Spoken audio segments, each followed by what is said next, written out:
Salam pemirsa, berjumpa lagi bersama saya dalam pembahasan buku Amanat kepada Orang Muda. Pada saat ini kami menggunakan saudara-saudara, khususnya kepada orang-orang muda. Ya, baiklah kita berkumpul untuk mendengarkan akan nasihat firman Tuhan pada saat ini. Jika pemirsa mempunyai buku seperti ini, kita bisa mengambilnya dan kita buka di pasalnya yang ke-83 dan pasalnya yang ke-84. Ya. Judulnya mempelajari Alkitab dengan usaha yang tekun. Bahwa kamu menyelidiki akan Alkitab karena pada sangkamu boleh kamu mendapat hidup yang kekal dari dalamnya. Menyelidiki berarti mencari sesuatu yang hilang dengan rajin. Carilah perintah-perintah yang tersembunyi di dalam perkataan Tuhan. Engkau tidak mampu berbuat sesuatu tanpa perintah itu. Pelajarilah kalimat-kalimat yang agak sulit dan bandingkanlah satu ayat dengan ayat yang lain. Maka engkau akan melihat bahwa Alkitab itulah kunci yang membuka Alkitab. Barang siapa yang menyelidiki Alkitab disertai doa, maka penyelidikannya itu akan lebih baik daripada sebelumnya. Amin. Sebagian daripada kesulitan-kesulitannya telah dipecahkan karena Roh Suci sudah melakukan pekerjaan seperti apa yang dikatakan dalam Yesaya pasal 14.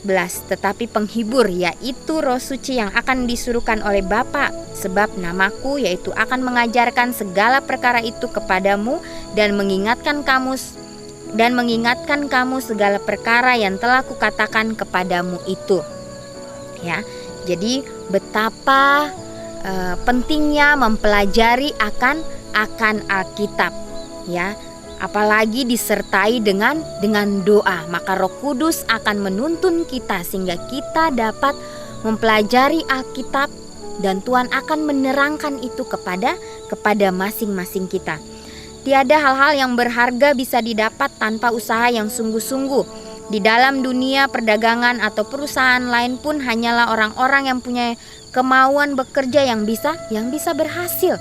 Ya, hanya dengan kemauan untuk kita bekerja maka kita akan berhasil dengan giat, ya, kita melakukannya. Tanpa usaha yang sungguh-sungguh kita tidak bisa berharap akan mendapat satu pengetahuan tentang perkara-perkara rohani. Orang yang mau mendapat permata kebenaran haruslah menggalinya seperti seorang pekerja tambang, menggali batu yang indah-indah yang tersembunyi di dalam tanah, ya.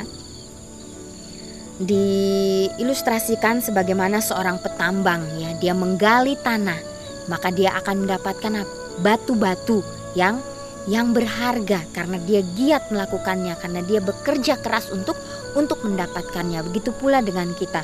Bila mana kita terus menggali akan firman Tuhan, maka kita akan mendapatkan permata-permata rohani di dalam kehidupan kita. Orang yang bekerja dengan setengah hati serta kurang peduli kelak tidak akan berhasil. Baik orang muda maupun orang tua harus membaca perkataan Tuhan. Bukannya hanya membacanya, melainkan harus dipelajari dengan rajin dan sungguh-sungguh.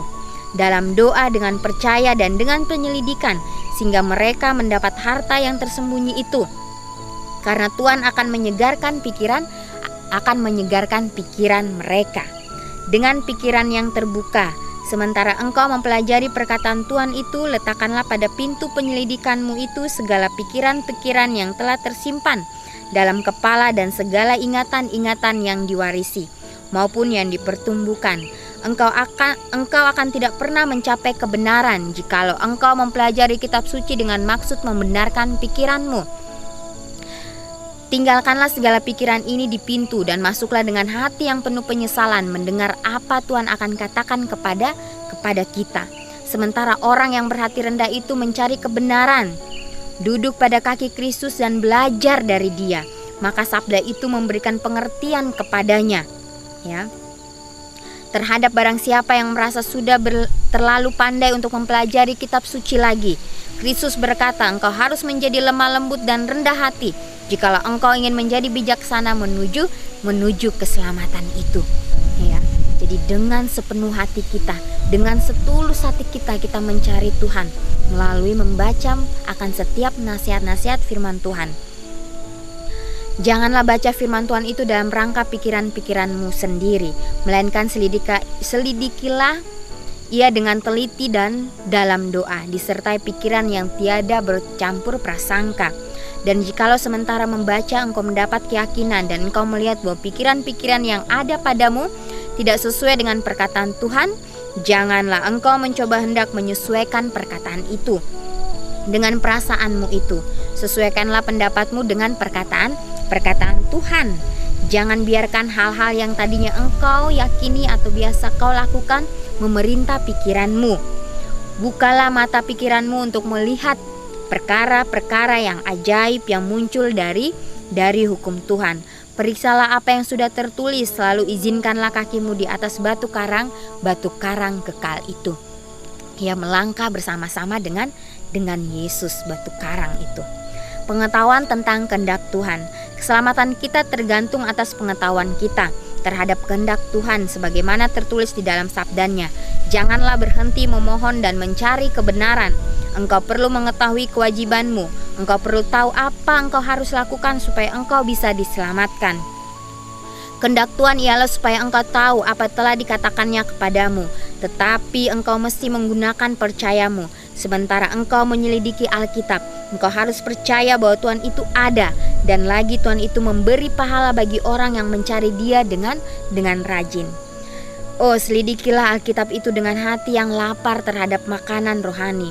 Galilah perkataan itu sebagai seorang pekerja tambang menggali ke dalam tanah untuk mencari lapisan-lapisan yang mengandung emas.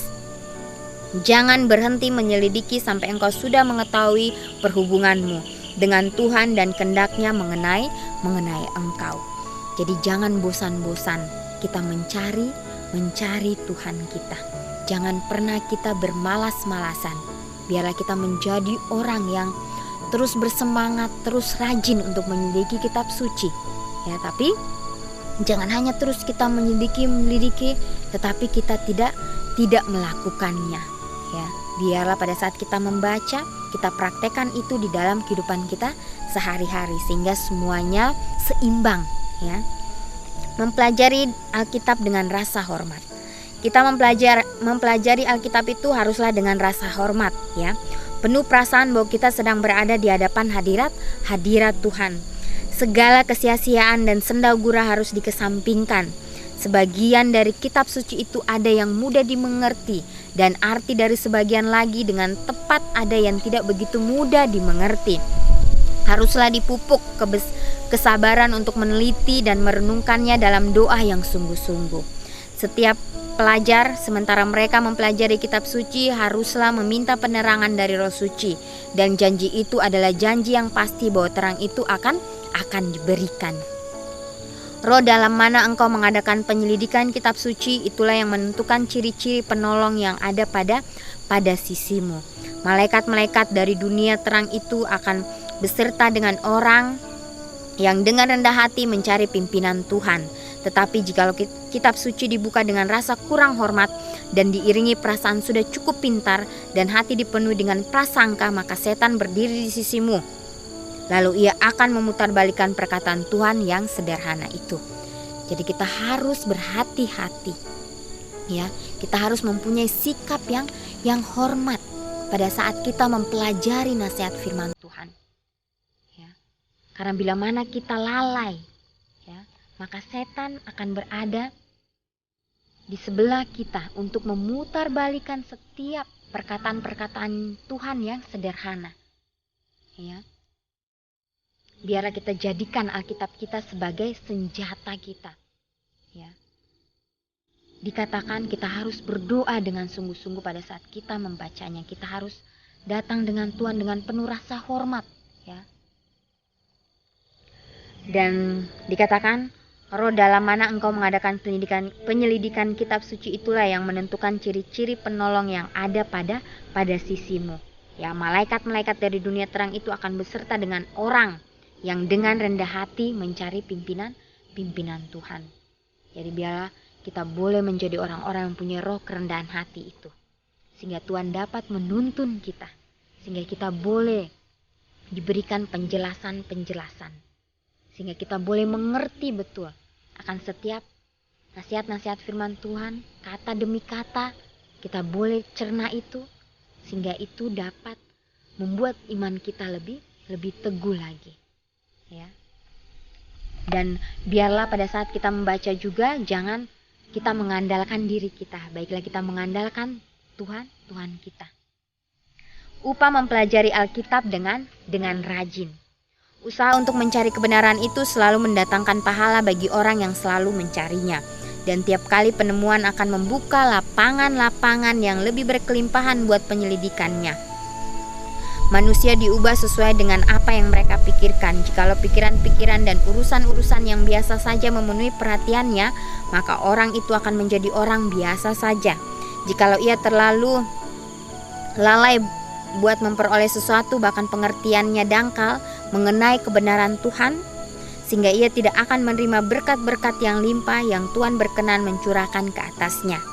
Inilah satu undang-undang pikiran, bahwa pikiran itu akan menjadi sempit atau menjadi luas sesuai dengan ukuran hal-hal yang dia ketahui. Kuasa pikiran tentu saja disempitkannya, serta kehilangan daya untuk menyelami makna sabda Tuhan yang amat dalam, kecuali jika pikiran itu tetap teguh menyelidiki kebenaran. Pandangan pikiran itu akan bertambah luas jikalau dipakai dalam penyelidikan sehubungan dengan pokok-pokok ajaran yang terdapat dalam Alkitab, serta membandingkan ayat dengan ayat, perkara rohani dengan perkara rohani. Galilah lebih dalam, ya, segala kekayaan harta pikiran yang paling besar sedang menunggu orang yang mencari dengan pandai dan rajin. Alkitab menjadi pedoman. Biarlah setiap pelajaran mengambil Alkitab sebagai pedomannya, serta berdiri teguh di atas segala prinsipnya. Ia bisa mencapai kedudukan yang tinggi, yang bagaimanapun coraknya. Ya. Jadi di sini bila mana kita terus mempelajari akan Alkitab, maka kita akan mendapatkan suatu berkat yang sangat luar biasa di dalam kehidupan kita. Ya, galilah lebih dalam segala kekayaan harta pikiran yang paling besar. Ya. Karena pada saat ini, ya, pelajaran yang paling penting di dunia ini yaitu firman Tuhan. Ya, firman Tuhan tidak terkalahkan. Ya, karena inilah yang akan menuntun kita untuk masuk ke dalam kerajaan surga, saudara. Dan di sini biarlah setiap pelajaran mengambil Alkitab sebagai pedoman kita. Ya, biarlah Alkitab sebagai pedoman kita. Ya, biarlah kita berdiri teguh di dalam prinsip kita. Ya. Di zaman akhir ini, ya, pemuda-pemuda, ya, dihimbau supaya menjadikan Alkitab sebagai pedomannya. Ya, menjadikan setiap nasihat-nasihat firman Tuhan, buku-buku nubuat, ya, kita baca itu. Ya, karena kita akan mendapatkan suatu hal yang sangat luar biasa. Itulah yang saya alami, ya, di dalam kehidupan saya. Begitu luar biasanya, ya, mendapatkan suatu hal-hal yang selama ini saya tidak pernah tahu. Saya pun mengerti, ya, bahwa Tuhan begitu amat mengasihi kita, ya. Dia begitu menyayangi kita, ya. Dia ingin supaya semua kita selamat. Biarlah renungan ini boleh menjadi komitmen kita masing-masing. Kita ambil komitmen kita, ya, untuk berjalan bersama-sama dengan Tuhan, ya, untuk membuang hal-hal yang buruk dalam kehidupan kita, menggantikannya dengan hal-hal yang baik, ya.